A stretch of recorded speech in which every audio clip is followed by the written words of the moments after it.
Welcome to my back YouTube channel. तो दोस्तों आपका फिर से स्वागत है मेरे इस चैनल में। दोस्त आज हम लोग देखने वाले हैं इस वीडियो में लेंस या ताल के बारे में। आज समझ पा रहे ना।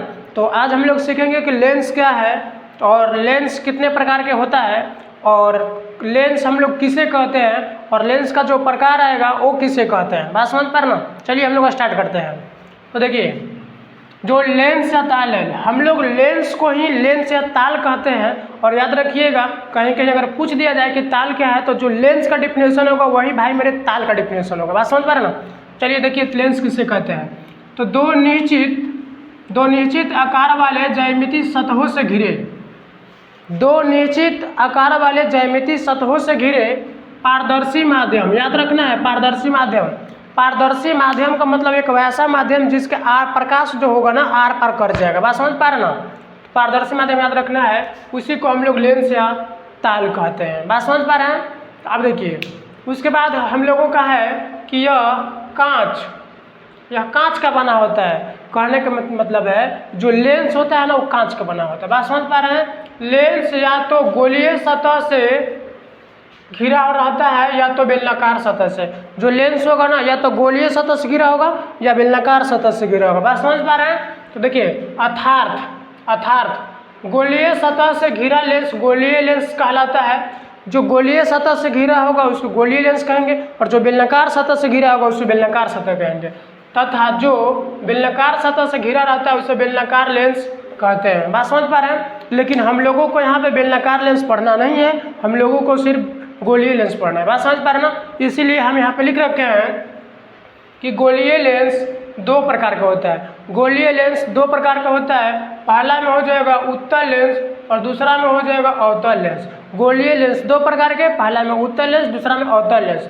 अब हम लोग बात करेंगे कि उत्तल लेंस किसे कहते हैं। तो उत्तल लेंस ऐसे लेंस जिसका किनारे पर का भाग पतला तथा बीच का भाग मोटा होता है। वैसा लेंस जिसका किनारे पर का भाग पतला तथा बीच का भाग मोटा होता है उसे हम लोग उत्तल लेंस कहते हैं। बात समझ पा रहे ना। तो आप यहाँ से याद रखिएगा जैसे कि जो उत्तल लेंस होता है उसका किनारे पर का भाग पतला और बीच का भाग क्या होता है तो मोटा होता है। बात समझ पा रहे हैं। उसे हम लोग उत्तल लेंस कहते हैं। अब देखिए आगे नोट में लिखा गया है उत्तल लेंस का जो दोनों सतह होता है वो उभरा हुआ रहता है। यहाँ से ऑब्जेक्टिव के लिए याद रखिएगा उत्तल लेंस का दोनों सतह उभरा हुआ रहता है और तथा उत्तल लेंस को अभिसारी लेंस कहते हैं। ये भी एग्जाम में प्रश्न पूछा जाता है कि उत्तल लेंस को कौन सा लेंस कहते हैं तो अभिसारी लेंस कहते हैं। और क्यों कहते हैं तो जब हम लोग उत्तल लेंस में प्रतिबिंब का बढ़ना सीख लेंगे तब हम लोग को पता चलेगा कि उत्तल लेंस को अभिसारी लेंस कहते हैं क्यों। बात समझ पा रहे ना। अब देखिए जो उत्तल लेंस होता है वो तीन प्रकार का देखने को मिलेगा। उत्तल लेंस तीन प्रकार का होता है। पहला में हो जाएगा उभयोत्तल, दूसरा में हो जाएगा समतुल्य उत्तल और तीसरा में हो जाएगा अवतुल्य उत्तल। तो समतुल्य उत्तल कहने का मतलब है देखो यहाँ पे इसका एक भाग समतल है तो इसलिए हम इसको समतुल्य उत्तल कहेंगे। और अवतुल्य उत्तल तो जैसे कि आप पढ़े होंगे अवतल दर्पण, तो अवतल दर्पण का फोटो ऐसा रहता है ऐसा, तो ऐसा से याद रखना है अवतुल्य उत्तल। बात समझ पा रहे हैं ना। तो हम लोगों को उसके बारे में नहीं पढ़ना, केवल उभया उत्तल के बारे में पढ़ना है। बात समझ पा रहे हैं। अब हम लोग बात करेंगे कि अवतल लेंस के बारे में। तो उत्तल लेंस किसे कहते हैं। उत्तल लेंस उसे कहते हैं। चलिए देखिए अब हम लोग देखेंगे अवतल लेंस के बारे में। तो अवतल लेंस किसे कहेंगे, ऐसा लेंस जिसका किनारे पर का भाग मोटा होता है। ऐसा लेंस जिसका किनारे पर का भाग मोटा होता है तथा बीच का भाग पतला होता है उसे हम लोग अवतल लेंस कहते हैं। जैसे देखिए हम दिखाते हैं आपको फोटो के माध्यम से। देखिए इसका किनारे पर का जो भाग है, किनारे पर का भाग क्या है तो मोटा है और ये जो बीच का भाग है इसका क्या है, बीच का भाग पतला है। तो इसीलिए हम लोग बोलते हैं कि जिस लेंस का किनारे पर का भाग मोटा होता है तथा बीच का भाग पतला होता है उसे हम लोग अवतल लेंस कहते हैं। और नोट में याद रखिएगा अवतल लेंस का दोनों जो सतह होगा वो धंसा होता है तथा अवतल लेंस को अपसारी लेंस कहते हैं। उत्तल लेंस को अभिसारी लेंस कहते हैं और अवतल लेंस को अपसारी लेंस कहते हैं। और उत्तल लेंस का जो अपवर्तक सतह होगा उठा होगा और जो अवतल लेंस का अपवर्तक सतह होगा वो धंसा होगा। बात समझ पा रहे ना। तो आप यहाँ से याद रखिएगा। अब हम लोग देखेंगे अवतल लेंस का प्रकार। तो अवतल लेंस भी तीन प्रकार का होता है। बात समझ पा रहे। चलिए हम लोग देखते हैं अवतल लेंस का प्रकार। हम लोग देखते हैं उत्तल लेंस भी तीन प्रकार का। देखिए जिस प्रकार उत्तल लेंस तीन प्रकार का होता है सेम उसी प्रकार भी अवतल लेंस भी जो होता है ना तीन प्रकार का होता है। बात समझ पा रहे ना। तो अवतल लेंस तीन प्रकार का होता है तो सेम उसी प्रकार से उसमें था उभय उत्तल था, तो इसमें उभय अवतल है। बात समझ पा रहे ना। देखिए इसका एक भाग समतल है, इसको बोलेंगे समतुल्य उत्तल। अगर उत्तल लेंस में बात किया जाए तो उसमें एक भाग समतल था तो समतुल्य उत्तल कहते थे।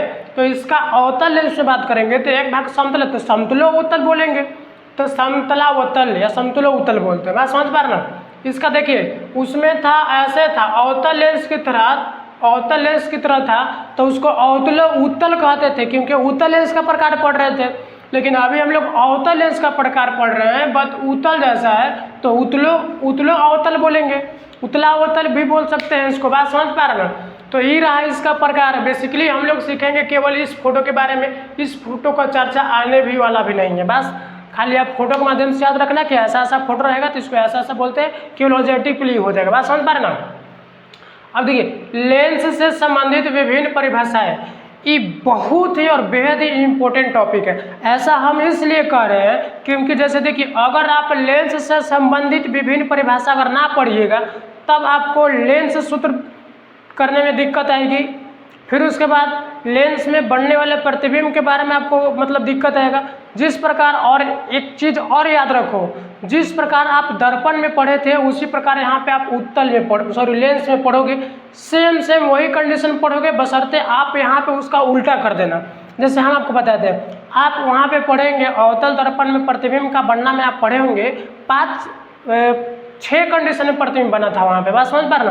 तो यहाँ पर भी 6 कंडीशन में प्रतिबिंब बनेगा, लेकिन अवतल लेंस में नहीं, उत्तल लेंस में बनेगा, मतलब उल्टा बनेगा। जैसे देखिए आप वहाँ पे पढ़े होंगे क्या बोलते हैं, उत्तल दर्पण में 2 कंडीशन पढ़े थे, बट यहाँ पर अवतल लेंस में 2 कंडीशन पढ़िएगा। बात समझ पा रहे ना। तो चलिए हम लोग देखते हैं लेंस से संबंधित विभिन्न परिभाषा के बारे में। और सबसे पहले बात करेंगे हम लोग वक्रता केंद्र के बारे में। देखिए वक्रता केंद्र को इंग्लिश में सेंटर ऑफ कर्वेचर कहते हैं, सेंटर ऑफ कर्वेचर इंग्लिश में बोलते हैं हम लोग, ठीक है।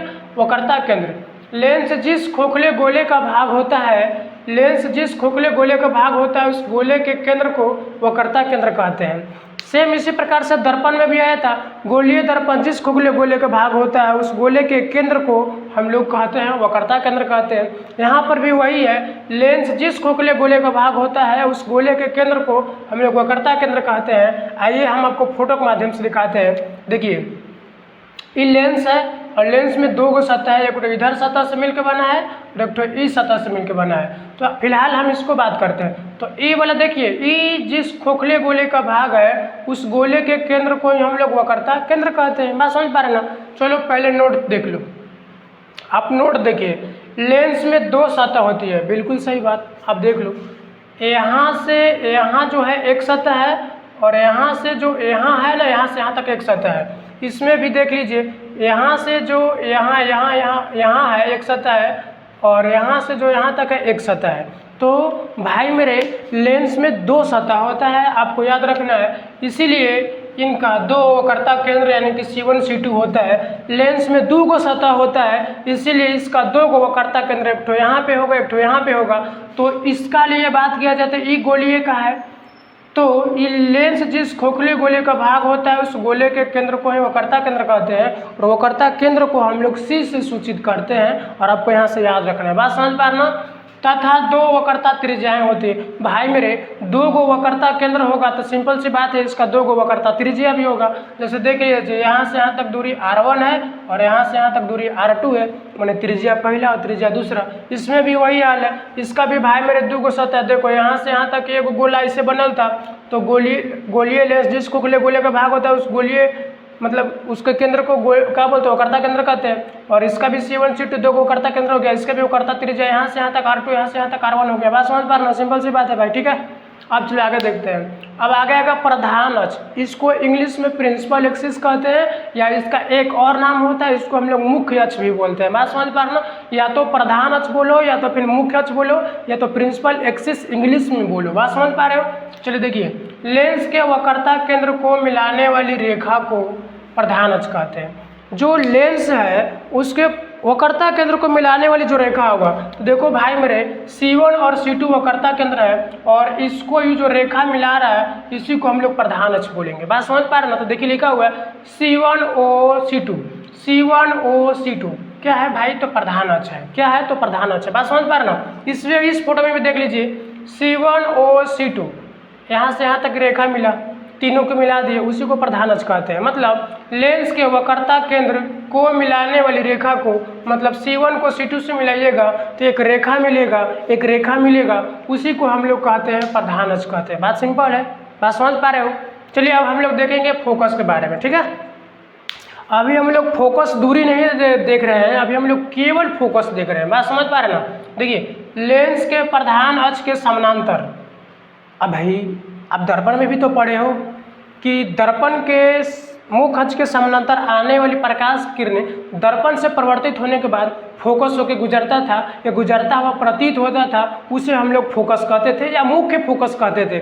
सेम वही कंडीशन है। देखो भाई, आप जिस प्रकार दर्पण में पढ़े हो, अगर आपका परावर्तन का चैप्टर कंप्लीट होगा तो अपवर्तन का चैप्टर भी यहाँ से पूरा का पूरा कंप्लीट होगा, क्योंकि उसी का वहाँ पे अपोजिट करके हम लोग को पढ़ना है। बात समझ पा रहे हो ना। देखिए लेंस के प्रधान अक्ष के समानांतर आ रही प्रकाश की किरणें लेंस से अपवर्तित, सिंपल सी बात है, लेंस में अपवर्तित होता है, परावर्तित दर्पण में होता है। तो लेंस से अपवर्तित होने के बाद मुख्य अक्ष के जिस बिंदु पर, मुख्य अक्ष किसको बोलेंगे, इसको मुख्य अक्ष बोलेंगे, मुख्य अक्ष के जिस बिंदु पर मिलती है या मिलती हुई प्रतीत होती है, या तो मिलेगी या मिलती हुई प्रतीत। आपको सिंपल सी बात याद रखना, प्रतीत का मतलब याद रखना डॉट लाइन से, ठीक है, ऐसे डॉट लाइन से प्रतीत होगा। बात समझ पा रहे हो ना। प्रतीत होती है उसे फोकस कहते हैं। तो लेंस के प्रधान अक्ष के समानांतर आ रही प्रकाश की किरणें लेंस से अपवर्तित होने के बाद, हम इसका फोटो नहीं बना रखे हैं फिलहाल, देखिए हम आपको बना के फोटो दिखा देते हैं। उत्तल लेंस हो गया, ये मुख्य अक्ष हो गया। बात समझ पा रहे हो ना। अब देखो ये उत्तल लेंस हो गया, यहाँ पे भाई क्या होता है, यहाँ पे C1 होता है, यहाँ पे O होता है और यहाँ पे C2 होता है। ये लेंस हो गया। और लेंस में क्या बोल रहा है भाई, तो देखो फोकस के बात कर रहे हैं ना, फोकस को देखना गौर से। लेंस के प्रधान अक्ष के समानांतर आ रही प्रकाश की किरणें, तो ये लेंस है, ये प्रधान अक्ष है, तो इसके समानांतर आ रही प्रकाश की किरणें, बात समझ पा रहे ना। लेंस से अपवर्तित होने के बाद जिस बिंदु से गुजरती है या गुजरती हुई प्रतीत होती है, उसे हम लोग फोकस कहते हैं। हो गया। इसमें भी वैसा कर लो, देख लो, ऐसा फोटो हम लोग को देखने को मिलेगा। बात समझ पा रहे ना। तो आपको याद रखना है कि लेंस के मुख्य अक्ष के समानांतर आने वाली प्रकाश की किरणें लेंस में अपवर्तित होने के बाद जिस बिंदु पर मिलती है या मिलती हुई प्रतीत होती है, उसे हम लोग क्या कहते हैं। तो देखिए इसमें मिलता हो, इसमें मिल रहा है, और मिलता हुआ प्रतीत किस में होगा, तो मिलता हुआ प्रतीत हो जाएगा हम लोग का अवतल लेंस में हो जाएगा, ठीक ना। जैसे देखो हम आपको दिखाते हैं, ये मुख्य अक्ष हो गया, ये अवतल लेंस हो गया। और इसमें देखिए प्रकाश का किरण जा रहा है, प्रकाश का किरण जाएगा तो ऐसे इसमें चला जाएगा, ऐसे बाहर निकल जाता है, बट यहाँ से ऐसे पीछे की ओर किरण आ जाएगा इसमें, और यहाँ पे फोकस होता है। बात समझ पा रहे हो। तो इसमें ऐसे डॉट लाइन से मिलता हुआ प्रतीत होगा और इसमें मिल जाएगा, उसी को हम लोग क्या कहते हैं, तो फोकस कहते हैं। सिंपल सी बात है। लेंस के प्रधान अक्ष के समानांतर, देखो भाई ये लेंस था, ये लेंस था, और ये प्रधान अक्ष है, ये भी प्रधान अक्ष है, और इसके समानांतर प्रकाश की किरण आया और अपवर्तित होने के बाद यहाँ पे जिस बिंदु पर मिलता हुआ प्रतीत हो रहा है उसे हम लोग फोकस बोलेंगे, और यहाँ पे जिस बिंदु पर मिल जाएगा उसे भी हम लोग फोकस बोलेंगे। नो डाउट, खत्म हो गया। अब देखिए इसे प्रायः F से, कैपिटल F स्मॉल f नहीं है, ठीक है, इससे प्रायः F से सूचित किया जाता है। नो डाउट भाई, याद रखना। अब देखो उत्तल लेंस का फोकस वास्तविक तथा अवतल लेंस का जो फोकस हो जाएगा काल्पनिक होता है। ये ऑब्जेक्टिव के लिए हो गया। उत्तल लेंस का फोकस वास्तविक, वास्तविक का मतलब रियल होता है, रियल में मिलेगा। तो देखो ये उत्तल लेंस है ना, उत्तल लेंस, और इसका जो फोकस है यहाँ पे देखो रियल में जाके मिल रहा है, वास्तविक है, रियल है, इसीलिए उत्तल लेंस का फोकस वास्तविक होगा और अवतल लेंस का फोकस काल्पनिक होगा। काल्पनिक का मतलब होता है इमेजिनेशन, इमेजिनेशन का मतलब हो जाएगा, आप फिलहाल फिजिक्स में याद रखना, ऐसे डॉट लाइन से मिलेगा। हम लोग जितना भी फोटो पढ़ेंगे फिजिक्स में, जो काल्पनिक होगा डॉट लाइन से होगा। बात समझ पा रहे हो ना। तो याद रखना है उत्तल लेंस का फोकस वास्तविक होगा, वास्तविक का मतलब होता है रियल में मिलेगा, जो आपको नजर आ रहा है एकदम, कहीं पे डॉट लाइन इसमें है नहीं है, ठीक ना। बट अवतल लेंस में हो जाएगा फिर डॉट लाइन से मिलेगा, मतलब काल्पनिक है। तो इसीलिए हम कह सकते हैं कि उत्तल लेंस का फोकस वास्तविक होगा और अवतल लेंस का फोकस क्या होगा, तो काल्पनिक होगा, ठीक है। तो अब हम लोग इसके बाद देखने वाले हैं प्रकाशीय केंद्र के बारे में। बात समझ पा रहे ना। चलिए अब हम लोग देखते हैं प्रकाशीय केंद्र के बारे में। तो जो प्रकाशीय केंद्र है उसको देखिएगा। देखिए प्रकाशीय केंद्र, लेंस के अंदर प्रधान अक्ष पर स्थित, मतलब जो प्रकाशीय केंद्र होगा लेंस के अंदर होगा, या तो उत्तल लेंस हो या तो अवतल लेंस हो, वो लेंस के अंदर होगा और वो भी अंदर होगा, वो भी प्रधान अक्ष पर होगा। बात समझ पा रहे ना? जैसे फोटो में दिख रहा होगा आपको, ये उत्तल लेंस है तो लेंस का अंदर प्रकाशीय केंद्र हो गया, और कहाँ है भाई मेरे, तो प्रधान अक्ष पर है। बात समझ पा रहे हैं? देखिए लेंस के अंदर, तो देखो लेंस के अंदर है प्रधान अक्ष पर स्थित, तो देख लो इसको प्रधान अक्ष कहते हैं। प्रधान अक्ष पर स्थित है वह बिंदु जिससे होकर प्रकाश कि किरण किस लेंस के प्रथम पृष्ठ, भाई देखो यहाँ से यहाँ किरण आया तो ये प्रथम पृष्ठ है, और इसका जो सेकंड पृष्ठ, प्रथम पृष्ठ में प्रवेश करेगा और अपवर्तन के बाद दूसरा पृष्ठ से निर्गत हो जाएगा, निर्गत हो जाएगा। निर्गत का मतलब होता है बाहर निकल जाना। बात समझ पा रहे ना? सिंपल सी बात है। प्रकाशीय केंद्र किससे बोलिएगा, तो लेंस के, देखो भाई मेरे ये लेंस है तो लेंस का अंदर, और ये प्रधान अक्ष पर स्थित है। बात समझ पा रहे हैं? तो और जो प्रकाश का जो किरण होगा ना प्रथम पृष्ठ प्रवेश करेगा और सेकंड पृष्ठ से निर्गत हो जाएगा, यानी मैंने बाहर निकल जाएगा, उसी को हम लोग क्या कहते हैं, तो प्रकाशीय केंद्र कहते हैं। बात समझ गए? अब देखो नोट में, लेंस में सभी दूरियां प्रकाशीय केंद्र से मापा जाता है, याद रखिएगा। तो आप लोग कमेंट कर दीजिएगा कि दर्पण में सभी दूरियां कहाँ से मापा जाता है। फिलहाल हम लोग लेंस पढ़ रहे हैं, हम उसको इसके बारे में बता दिए कि लेंस में सभी दूरियां जो होता है वो प्रकाशीय केंद्र से मापा जाता है। ठीक है, अब हम लोग बात करेंगे फोकस दूरी के ऊपर। फोकस नहीं बात कर रहे हैं हम लोग, फोकस दूरी के बारे में। फोकस किससे कहते हैं हम लोग, तो लेंस के मुख्य अक्ष के समानांतर जाने वाली प्रकाश की किरणें लेंस में अपवर्तन के बाद जिस बिंदु पर मिलती हुई प्रतीत होती है उसे हम लोग क्या कहते हैं, या तो मुख्य फोकस या फोकस कहते हैं। बात समझ पर, लेकिन हम लोग का फोकस या मुख्य फोकस नहीं है, हम लोग का फोकस दूरी है। तो देखिए फोकस दूरी किसे कहेंगे, हम आपको फोटो के माध्यम से बताते हैं। बात समझ पा रहे ना?